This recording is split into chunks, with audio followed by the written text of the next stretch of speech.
오늘 하나님께서 우리에게 주시는 생명의 말씀은 요한계시록 22장 6절 말씀에서 12절 말씀이 되겠습니다. 요한계시록 22장 6절로 12절 말씀을 우리 다 함께 한 음성으로 합독하실 때 성령께서 개개인에게 말씀하시는 세미한 음성을 들으실 수 있는 저와 여러분 되시기를 바랍니다.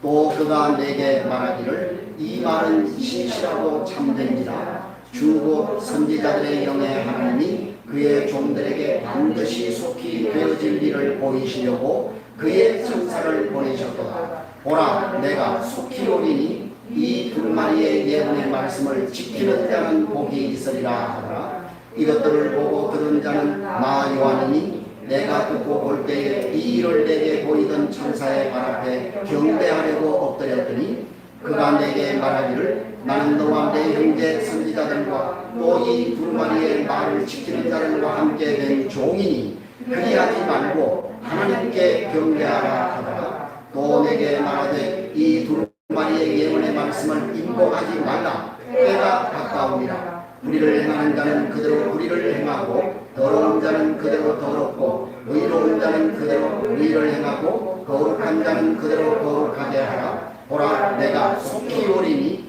내가 줄 상이 내게 있어 각 사람에게 그의 행함대로 갚아주리라. 아멘. 할렐루야.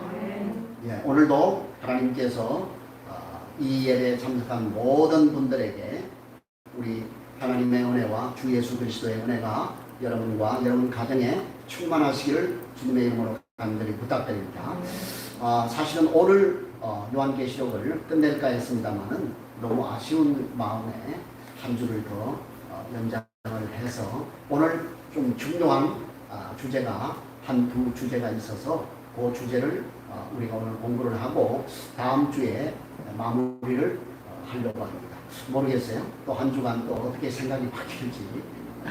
그래서 사실은 오늘 우리가 이제 공부하게 될 요한계시록 22장 6절로 21절 말씀까지가 에필로그입니다.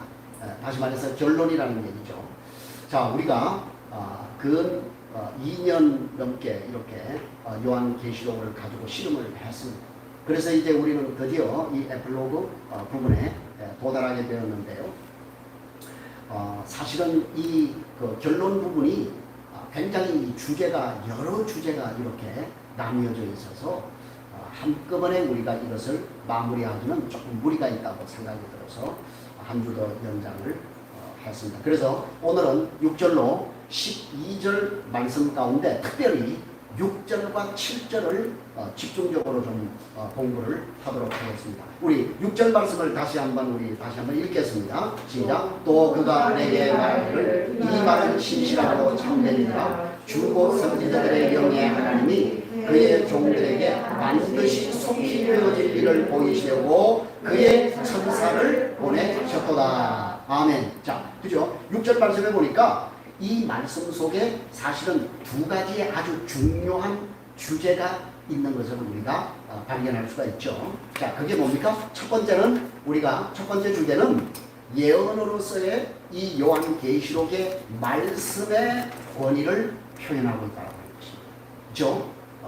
이 말씀이 어떤 권위를 가지고 있는가? 그것에 대해서 우리에게 말씀을 하고 있고요. 그 다음에 두 번째는 예수님의 재림의 긴박성을 다시 한번 우리에게 강조하고 있는 것이죠. 그래서 오늘 우리가 이 두 개의 중요한 주제를 내용으로 집중적으로 좀 살펴보도록 하겠습니다. 첫 번째 우리가 볼 말씀은 요한계시록의 하나님의 말씀의 권위에 대한 것인데요.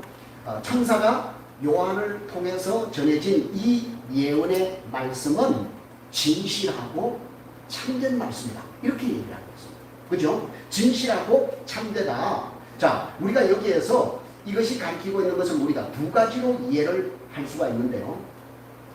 이 말씀은 사실 요한계시록 19장 9절에서도 나오고 있는 것을 보게 됩니다. 자, 우리 요한계시록 19장 9절을 보겠습니다. 천사가 내게 말하기를 기록하라. 어린 양의 혼인잔치에 책망을 받은 자들은 복이 있도다 하고 또 내게 말하되 이것은 하나님의 참되신 받았습니다 하기로. 자, 그렇죠. 자, 그래서 우리가 이 말씀은 좁은 의미로, 표기적인 의미로는 우리가 앞선 내용, 그죠? 앞선 내용인 21장부터 우리가 거기에 이제 새 하늘과 새 땅이 나오고요. 그 다음에 새 예루살렘이 나오고 새 에덴이 나오고 새 창조에 대한 그런 약속의 말씀이 될 것이다. 이렇게 해석하는 분들도 있습니다. 예, 그렇죠. 21장부터 지금 여기까지의 말씀으로 그렇게 이 말들이라고 그렇게 우리가 해석을 할 수 있는데, 사실 그렇게 보기에는 이 해석이 좀 너무 가난한 해석이 아닌가 그렇게 생각이 되어집니다. 이 말들이라고 하는 것이 사실은 단수가 아니고 복수거든요. 그래서 그것만으로 우리가 한정하기에는 이 구절이 요한계시록의 결론에 대한 메시지를 담고 있기 때문에 우리가 이 말이가 아니고 말들이라고 하는 것은 사실은 요한계시록 전체에 대한 계시를 우리에게 담고 있다고 해석을 하는 것이 좀 풍성한 해석이 아닌가 그렇게 생각이 되어지는 겁니다. 자, 여러분, 왜 주님은 천사를 통해서 이 요한계시록을 통해 주신 말씀이 신실하고 참되다고 그렇게 말씀을 하셨을까요? 왜 하나님의 말씀이 신실하고 참되다? 자, 우리가 이 질문에 여러분이 답하기 위해서는 먼저 우리가 생각해야 될 것이 있습니다. 그게 뭡니까? 단어를 우리가 먼저 좀 해석할 필요가 있죠. 신실이라고 하는 단어와 참되다라고 하는 이 단어의 뜻을 우리가 먼저 좀 살펴볼 필요가 있죠. 자, 먼저 우리가 신실하다라고 하는 이 단어의 어원은 확신하다라고 하는 뜻이 거기에 있는 것입니다. 확신하다라고 하는 것. 자, 그러니까 이 단어는 어떤 모호함이나 부정확함이 전혀 없는 상태의 확신으로 요리저리 따져보고 조사해본 결과에 의해서 도출된 확신이라고 하는 것입니다. 그냥 문구들에서 그냥 대충 그까이 거 이게 아닙니다, 여러분. 조사하고 확인하고 또 연구해보고 그렇게 해서 도출해낸 결론, 그것이 바로 여기 신실하다라고 하는, 확신을 가지다라고 하는 그런 단어의 의미라고 하는 것입니다. 그렇기 때문에 이 말씀은 신뢰하기에 부족함이 없다는 것이 증명이 된 것이라고 하는 겁니다. 자, 그럼 여러분, 우리가 무엇에 대해서 우리가 신뢰할 만하다라고 하는 것입니까? 그것은 바로 주님이 하신 말씀에 대해서. 그렇죠? 주님이 우리에게 하신 그 말씀에 대해서는 우리가 그 말씀이 진짜 신실하다. 다시 말해서 그 말은 우리가 신뢰할 만하다. 그런 의미가 되는 것입니다. 자, 그럼 여러분, 왜 하나님의 말씀이 우리가 신실하고 신뢰할 만한 것입니까? 로마서 1장 4절을 보시면 우리가 예수님을 신뢰하며 그분의 말씀에 확신을 가지게 하는 것이 무엇인지를 우리에게 보여주고 있습니다. 자, 로마서 1장 4절입니다. 성결의 영으로는 죽은 자들 가운데서 부활하사 능력으로 하나님의 아들로 선포되셨으니 곧 우리 주 예수 그리스도시니라. 아멘. 자, 여러분, 여기 나오는 예수 그리스도, 그분은 어떤 분이라고요? 죽으셨다, 다시 부활하신, 사실은 부활의 능력으로 하나님의 아들이 되셨대요. 아니, 별로 안 놀라시네? 아니, 여러분 죽었다가 나셔본 경험이 있으신가 봐요? 이런 엄청난 이 사건 앞에도 여러분이 눈도 깜짝하지 않으시네요. 죽었다가 다시 부활하셔서 그 부활의 능력으로 그분은 누구의 아들이 되셨다고요? 하나님의 아들이 되셨다라고 하는 겁니다. 하나님의 아들로 그분이 선포가 되셨고, 그래서 그분은 우리의 주인이 되시고 우리를 구원하실 그리스도, 기름 부음 받은 자가 된다라고 하는 것입니다. 그렇기 때문에 우리가 그분을 통해서 우리에게 주어진 모든 말씀에 대해서 우리는 무한한 신뢰와 확신을 가져야 하면 어찌 보면 당연한 이치가 아닐 수가 없는 것입니다. 그러나 여러분, 문제가 무엇입니까? 문제가 뭐예요? 타락한 인간들은 신실한 그 주님의 말씀을 뭐하지 않는다? 믿지 않는다는 거예요. 믿지 않을 뿐더러 들으려고 하지도 않는다는 거예요. 아니, 복음을 일단은 듣고 자기가 분석하고 연구해보고 판단해보고 그리고 결론을 내려야 되잖아요. 그런데 그렇지 않아요. 사람들이요, 이 복음만 전하면요, 귀를 막는 사람들이 지금은 얼마나 많은지. 여러분 인터넷상에 들어가 보세요. 우리 기독교를 뭐라고 불러요? 우리 기독교를 뭐라고 불러요? 안티 기독교인들이 우리 기독교를 뭐라고 불러요? 개독교라고 불러요. 개독교. 뭐 여러 가지 그들 나름대로의 해석의 변이 있겠죠.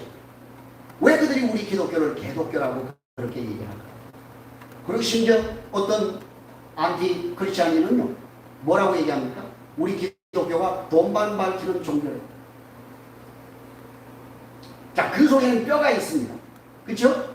우리가 새겨들어야 할 그러한 부분도 없지 않아 있다는 사실을 우리가 유념할 필요가 있다는 것입니다. 그리고 그들이 또 왜 우리 기독교를 그렇게 폄하합니까? 너무 이기적이라. 그리스도인들이 너무 이기적인 공동체라는 거예요. 너무 이기적인 집단이라고 하는 거예요. 그래서 이 세상에 유익을 주는 유익균이 아니라 무해한 사회에 해악을 끼치는 거예요. 그런 해악된 그런 집단이다. 이렇게 폄하하는 인간들이 얼마나 많이 있는지 알 수가 없습니다. 어쩌면 지금 우리 이 코로나 시대에 우리 기독교는 내가 예수를 믿는다고 하는 그 말조차도 내가 다른 사람에게 떳떳하게 하지 못할 만큼 우리 기독교가 폄하되어 있지 않나요? 그러나 여러분, 그렇다고 해서 하나님의 말씀이 낮아진 것입니까?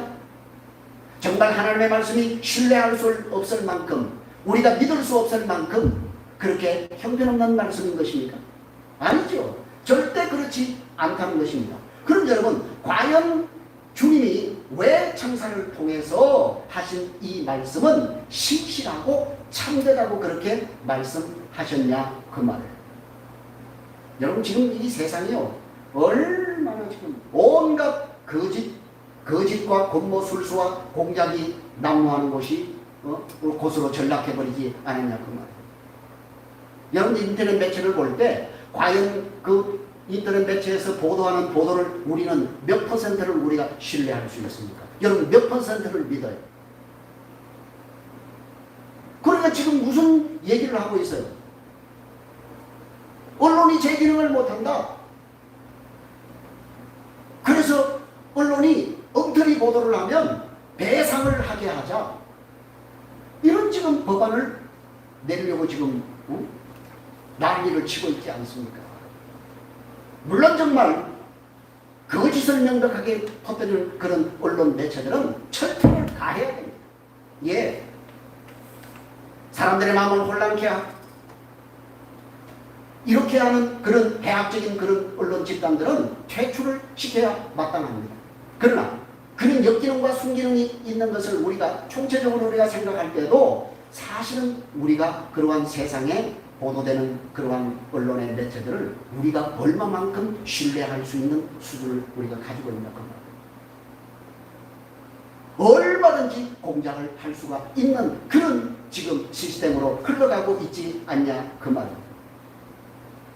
여러분, 세상에서 우리가 신뢰할 만한, 믿을 만한, 정말 우리가 100% 신뢰할 수 있는 그러한 일은 절대로 우리가 기대할 수가 없다는 사실을 여러분 기억하셔야 됩니다. 왜요? 세상은 믿을 수가 없기 때문에. 그래서 주님은 우리에게 세상을 사랑하지 말라고 얘기합니다.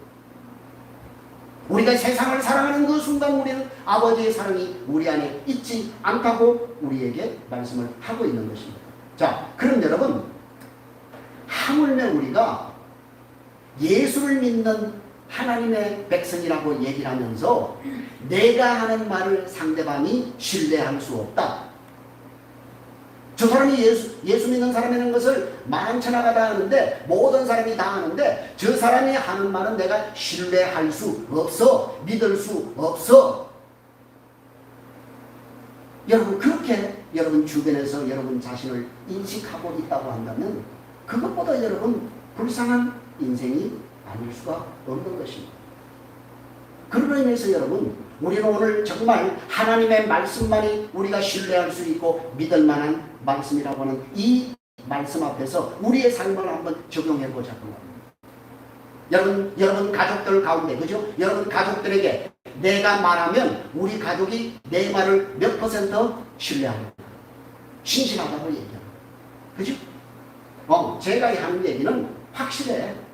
제 말은 100% 우리가 다 신뢰해. 그런데 아니면 반대로 쟤는 입만 열면 거짓말이야. 제 얘기는 믿을 수가 없어. 여러분 그렇다면 그보다 더 큰 불행이 없겠어요. 내 가족이 신뢰하지 못하고 내 가족이 믿을 수 없는 모습과 삶으로 내가 살아가고 있다고 한다면 여러분 그런 모습으로 내가 어떻게 세상에 복음을 전할 수 있겠냐 그 말이에요. 그래서 여러분 오늘 이 본문 말씀에서 요한계시록을 마치면서 천사는 요한을 통해서 이 하나님의 말씀이 얼마나 신뢰할 만한 하나님의 말씀인가를 우리에게 다시 한번 상기시키고 있는 것입니다. 그리고 우리에게 선택하라고 말씀하고 있는 것입니다. 경고하고 있는 것입니다. 우리는 선택해야 되는 것입니다. 우리가 하나님의 말씀을 선택할 것인지 아니면 내가 세상을 내가 선택할 것인지 세상의 말을 내가 신뢰하고 더 존중하고 내가 그것을 들을 것인지 아니면 내가 하나님의 말씀을 신뢰하고 그 말씀을 내가 신뢰할 것인지 우리로 하여금 선택하라는 거예요. 하나님의 말씀이냐 세상이냐 그것을 우리는 어떤 의미에서 날마다 순간마다 우리는 뭐 하라는 거예요?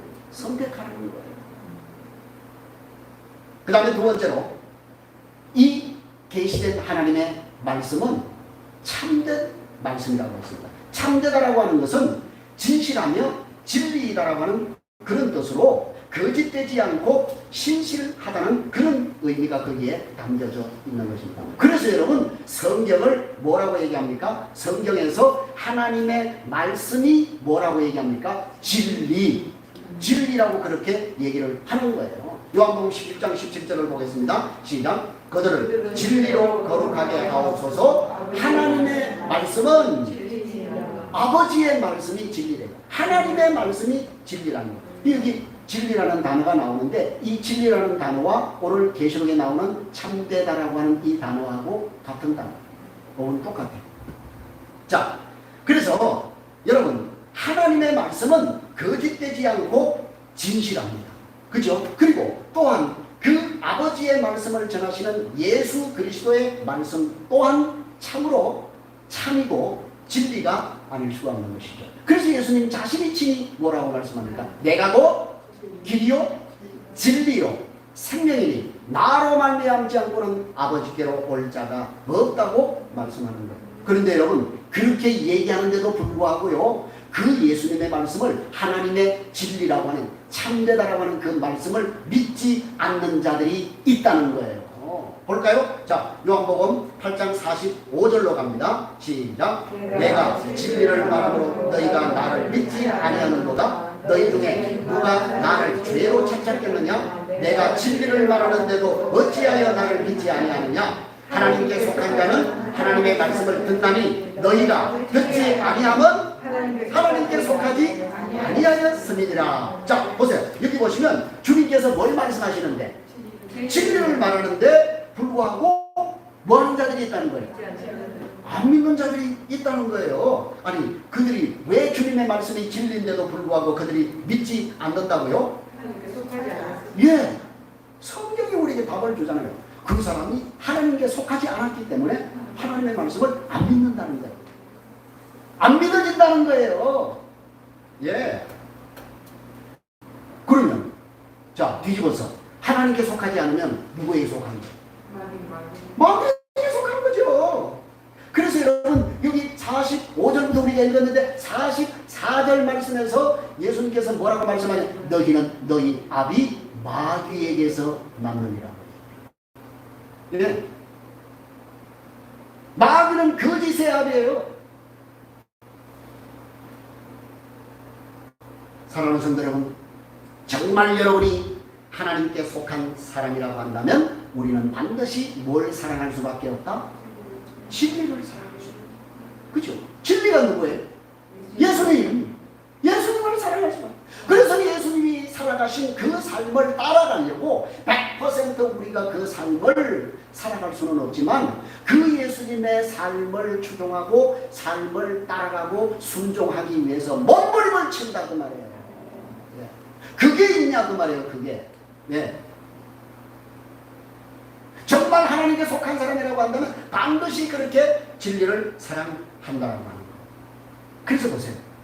우리가 이 방송 때문에 우리가 아까 이제 온라인으로 들으신 분들은 찬송을 못 드려서 할 것인데요. 우리가 아까 497장 찬송을 드렸지 않습니까?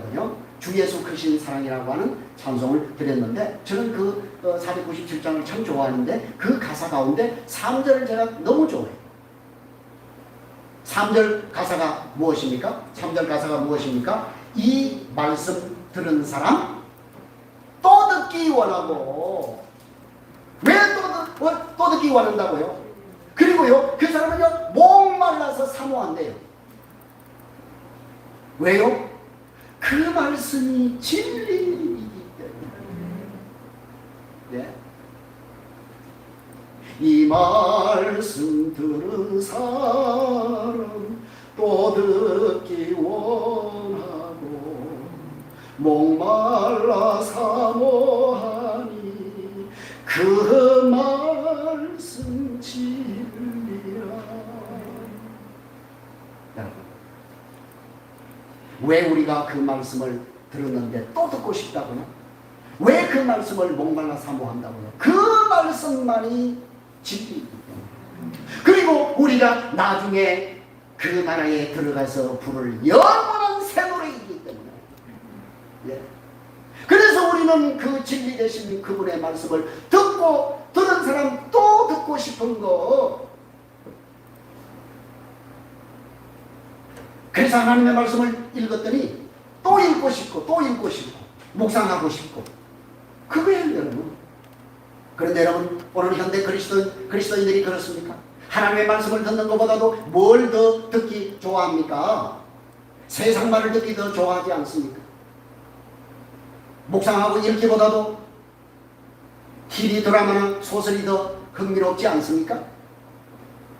하나님의 말씀을 상고하고 묵상하고 읽는 것보다도 웹툰을 보거나 게임하기가 더 즐겁지 않습니까? 더 재미있지 않습니까? 더 좋아하지 않습니까? 찬송을 부르고 CCM을 부르는 것보다도 세상 노래가 더 내 입에 쫙 달라붙지 않냐 그 말이에요. 아니 부르지 말라는 얘기가 아니에요. 괜찮아요. 저도요 그 세상 그 가요나 이런 뭡니까 K-팝이나 이런 노래들 가운데서요 우리가 때로는 좀 이렇게 우리가 새겨들어야 할 그런 인생의 교훈적인 그런 좋은 내용들이 있더라고요. 그러나 여러분 아니 찬송보다도 하나님을 찬양하는 찬송보다도 내가 그것이 더 좋다. 이게 우상이라고 말해요. 그게 진리보다도 세상을 더 사랑하는 것이다. 그래서 누구든지 세상을 사랑하면 아버지의 사랑이 그 안에 있지 않다라고 요한은 우리에게 경고하고 있는 것입니다. 사랑하는 성도 여러분, 주님의 말씀만이 참되고 거짓이 없으며 진실하십니다. 그래서 예수님께서 변화산상에서 변화하셨을 때, 그죠? 변모하셨을 때 제자들이 졸다가 베드로, 야고보, 요한이 졸다가 그냥 놀래가지고 예수님이 그 용모가 빛나게 변하신 그 모습을 보고 깜짝 놀라서 그냥 벌벌 떨고 있을 때 하늘에서 무슨 음성이 들렸다고요? 이는 내 사랑하는 아들이니 너희는 그의 말을 들으라.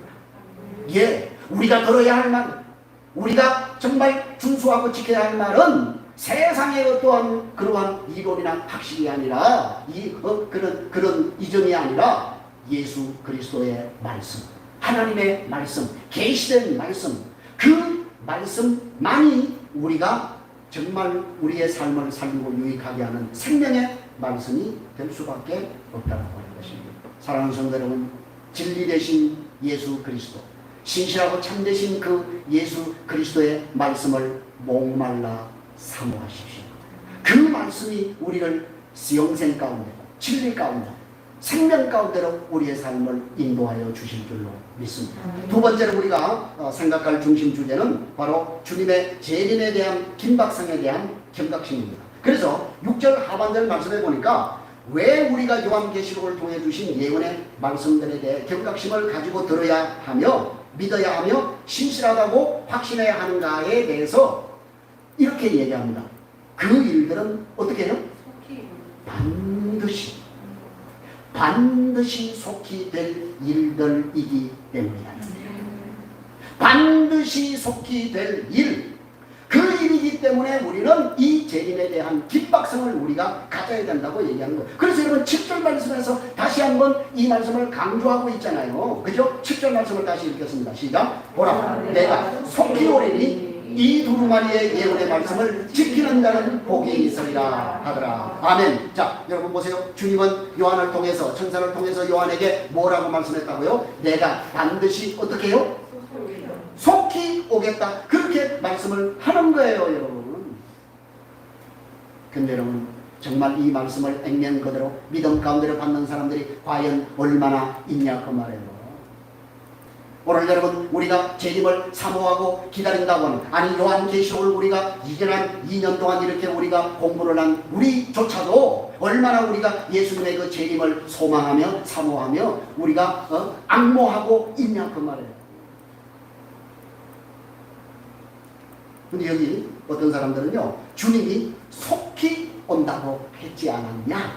그런데 뭐 속히 오기는 뭘 속히 와? 지금 이 여러분 요한계시록이 97년 AD 97년경에 쓰여졌으니까, 그죠? 지금으로 보면은 우리 정확하게 우리는 연도를 좀 계산하면은 한 1900년 전에 기록이 된 거예요. 그러면 여러분, 아니 예수님이 속히 내가 반드시 속히 오리라고 약속하신 1900년이 지났는데 주님이 오시기는커녕 주님이 오실 생각도 안 하시는 것은 아닐까? 에이, 그러니까 작아야 그런 것입니까? 아니 그때 온다고 했는데 아직도 지금 오지 않는 걸 보니까 성경은 결국 누군가의 소설이 아닐까? 여러분 그렇게 생각하는 것이죠. 그러면서 우리를 뭐 한다고요? 조롱한다, 기롱한다 라고 성경이 우리에게 이미 예언을 하고 있다는 거예요. 어디에요? 베드로후서 3장에요. 야, 예수가 온다고 한 지가 언젠데 아직도 안 오는 거 보니까 야, 그거 아니야, 가짜야. 자, 볼까요? 베드로후서 3장 3절입니다. 시작. 먼저 이것을 알지니 만세 조롱한 자들이 와서 자기의 종족을 따라 행하며 조롱하여 이르되 주께서 강림하신다는 약속이 어디 있느냐? 조상들이 장부로부터 만물이 처음 창조될 때와 같이 그냥 있다 하니. 여러분 좀 전율이 덥지 않아요? 아니 어떻게 여러분, 우리가 재림을 기다리는 하나님의 백성들이 세상 백성들 사람들로부터 조롱당할 것이라고 하는 것을 이미 성경이 정확하게 우리에게 예언을 해놓고 있다는 거예요. 아니 속히 오신다는 주님은 강간무소식이고, 아니 어찌 보면 오실 생각이 전혀 없으신 것처럼 그렇게 보인다 그 말이에요. 아니 여러분은 어떻게 생각하세요? 여러분은 어떻게 생각하세요? 아니 오신다는 건 주님이 왜 오시진 않고 이렇게 세상은 온통 코로나19로 인해서 얼마나 우리가 지금 불안하게 이렇게 사는데 주님은 도대체 누가 뭐 지금 죽으시냐고. 아닙니까 여러분? 아니 살아계신다며요. 그러면 좀 눈 뜨고 우리의 지금 상황을 좀 돌보시고 우리를 좀 긍휼히 여겨주시지. 여러분 이렇게 얘기하는 사람들이 있어요. 여러분 이것은요, 주님이 우리를 향해서 길이 참으시는 하나님의 그 인내를 이해하지 못하기 때문에 그래요. 여러분 여기서 우리가 생각해야 될 것은요, 여기 우리가 속히 될 일이라고 하는 것, 이것은 우리는 자꾸 무슨 개념으로 생각을 한다고요? 시간 개념으로 자꾸 생각을 한다 그 말이에요. 시간 개념으로. 그러나 여러분 시간 개념이, 시간이라고 하는 것은 뭐예요? 시간 개념이라는 건 창조 때부터 시작된 게 시간이에요. 그러면 창조 전에는 시간이 있었을까요? 없었을까요? 시간이 없어요. 그러면 하나님께는 시간이라고 하는 개념이 적용이 될까요? 안 될까요? 하나님에게는 시간이라고 하는 개념이 없어요. 시간이라고 하는 것은 인간과 역사라고 하는 피조 세계에 적용되는 것이 시간이 개념인지 하나님의 세계는 시간이라는 게 없어요. 그래서 하나님께는 뭐라고요? 하루가 천년 같고 천년이 하루 같다는 이 사실을 우리는 절대로 잊어서는 안 된다라고 우리에게 얘기를 하고 있는 거예요. 그러니까 하나님께는 시간이 있다 없다? 시간이라는 개념이 없어요. 그래서 우리가 시간이 개념이 없는 그곳을 가리켜서 우리는 무슨 세계라고 얘기한다? 묵시세계. 예, 묵시세계. 예. 여러분, 우리는 요한계시록을 무슨 관점에서 읽는다고요? 묵시세계의 관점에서 읽기 때문에. 그래서 우리는 여기 주님이 속해 오신다는 이 말을 자꾸 시간적인 인간의 개념을 자꾸 끌어들여서 해석을 하니까 그렇게 얘기하는 거예요. 뭐 이전전에 온다고 하는데 아직도 안 합니다. 이렇게 우리가 조롱을 하게 된다고 하는 거예요. 자, 여러분, 여기서 우리가 속히라고 하는 이 단어에 좀 우리가 주목할 필요가 있어요. 여기 속히라고 하는 단어의 의미는 갑자기, 호련히,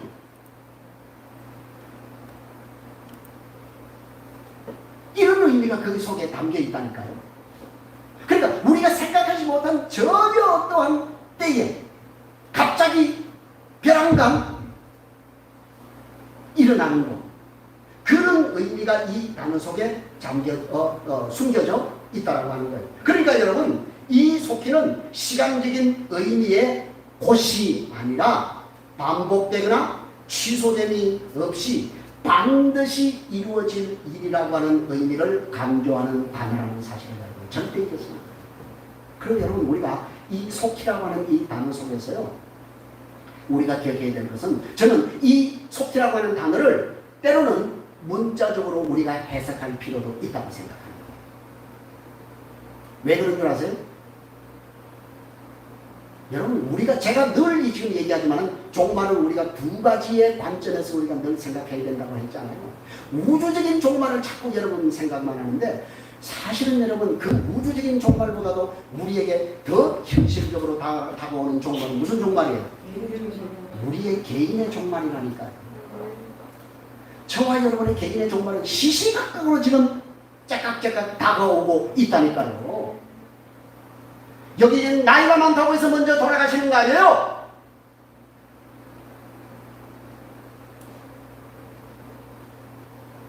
지금 여러분 20대 아이들이 죽어가는 거 보세요. 자살하는 거 보세요.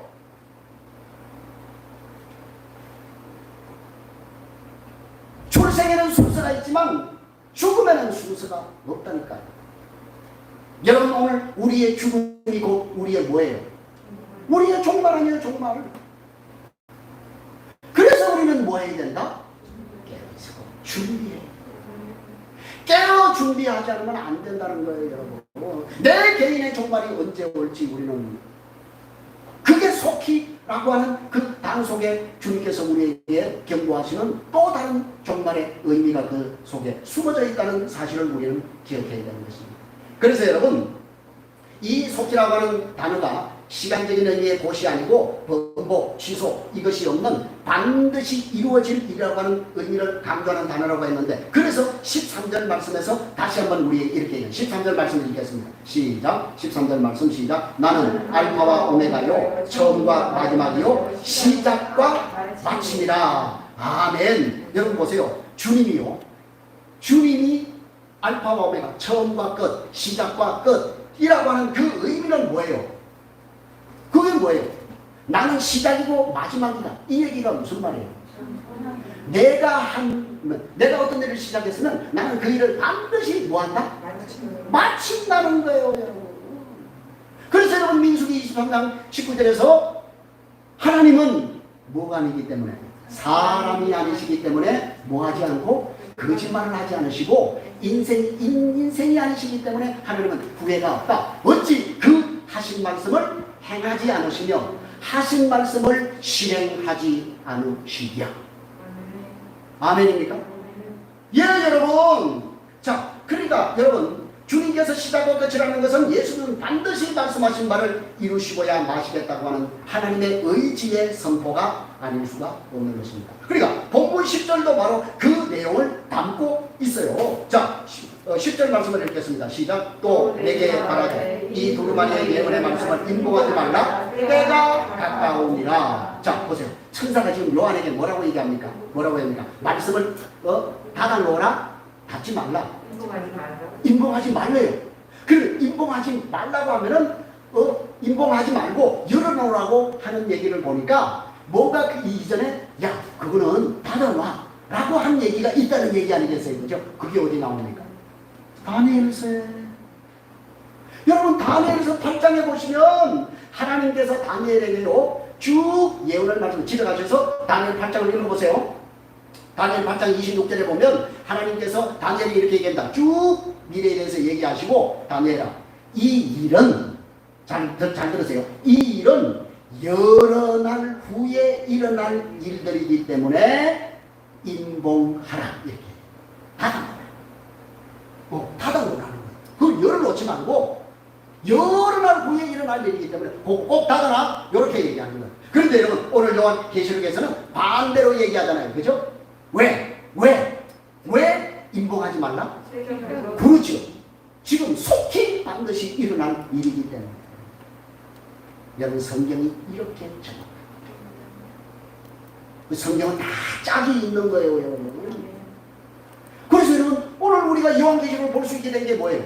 인봉하지 말라고 하셨기 때문에 우리가 이 말씀을 접하게 되는 거예요. 그죠? 자, 그러면 여러분 이 다니엘서와 요한계시록 사이에 어떤 일이 있었기 때문에 주님이 요한에게 인봉하지 말라고 그렇게 말씀을 하신 것일까요? 바로 이 다니엘서와 요한계시록 사이에 예수 그리스도의 십자가의 사건이 일어납니다. 할렐루야! 예! 예수님이 언약대로 성육신하셔서 십자가를 지셨기 때문에 이제는 하나님의 말씀은 반드시 뭐 할 수밖에 없다? 성취될 수밖에 없다. 이루어질 수밖에 없다. 그렇죠? 그러므로 우리는 이제 반드시 속히 이루어질 그 날을 믿고 바라보며 신뢰하며 확신하며 말세를 살아가야 된다라고 하는 거예요. 그래서 여러분 우리가 그러면 어떻게 우리가 이 말세를 살아가야 한다고 성경이 말합니까? 이 예언의 말씀을 지키며 사는 거예요. 그래서 여러분 여기 말씀을 보면 지키라는 말씀을 계속해서 반복하는 것을 볼 수 있다. 자, 7절 말씀을 다시 한번 읽겠습니다. 시작. 보라, 내가 속히 오리니 이 두루마리의 예언의 말씀을 지키는 자는 복이 있으리라 하더라. 자, 여러분 우리가 요한계시록 처음 시작할 때 요한계시록 1장 3절에서 자, 이 계시의 말씀을 이 계시의 말씀을 뭐하는 자와 읽는 자와 그리고 듣는 자들과 그리고 그 가운데 기록된 것을 지키는 자들이 복이 있다. 지키는 자들. 그런데 여러분 우리가요 알아야 지키죠. 그죠? 그래서 여러분 우리가 먼저 하나님의 말씀을 아는 것이 중요해요. 하나님을 알아야 면장질을 하죠. 그죠? 모르는데 무슨 내가 무슨 지키고 할 게 있습니까? 그죠? 그런데 여러분 오늘 우리의 문제는 뭡니까? 알기는 많이 아는데 뭐 하지 않는다는 거죠. 지키지 않는 것입니다. 머리는 꼭 무슨 가분수같이 큰데 행함이 없어. 그래서 야고보는 우리에게 행함이 없는 믿음은 죽은 믿음이다. 예. 귀신들도 하나님을 알아. 예수님을 알아. 그죠? 그런데 하나님을 믿었다? 신뢰했다? 아니요. 마귀가 하나님을 알고 예수님을 알았지만 하나님을 신뢰했습니까? 믿었습니까? 아니에요. 믿지 않았어요, 여러분. 그래서 오늘 우리는 믿음을 가진 하나님의 자녀들은 말씀을 아는 것도 중요하지만 그 말씀을 지키는 사람이 되는 것이 더 중요하다는 사실을 우리에게 보여주는 것입니다. 정말 내가 믿음이 있는 하나님의 백성이 맞다고 한다면 여러분은 그 믿음에 합당한 삶을 살게 된다는 사실을 우리에게 보여주는 거예요. 왜요? 주님께서 약속하신 일은 반드시 속히 호련히 이루어질 것을 우리가 믿기 때문에 우리는 그 날들을 바라보며 그 말씀을 지키며 순종하며 사는 거예요. 여러분 우리가 제가 성도들을 보고 그리고 또 우리 제자 훈련하는 분들을 볼 때 어떤 분은 막 이 말씀을 지키고 살려고 몸부림을 치고 그냥 믿음의 경주를 하려고 그렇게 그냥 아주 그냥 몸부림을 치는 분들이 있어요. 근데 어떤 분들은 마지못해 억지로 행하는 것을 봅니다. 여러분은 어떻습니까? 나는 어떠냐고. 뭐 다른 사람 볼 것도 없고, 그죠? 나는 어떠냐?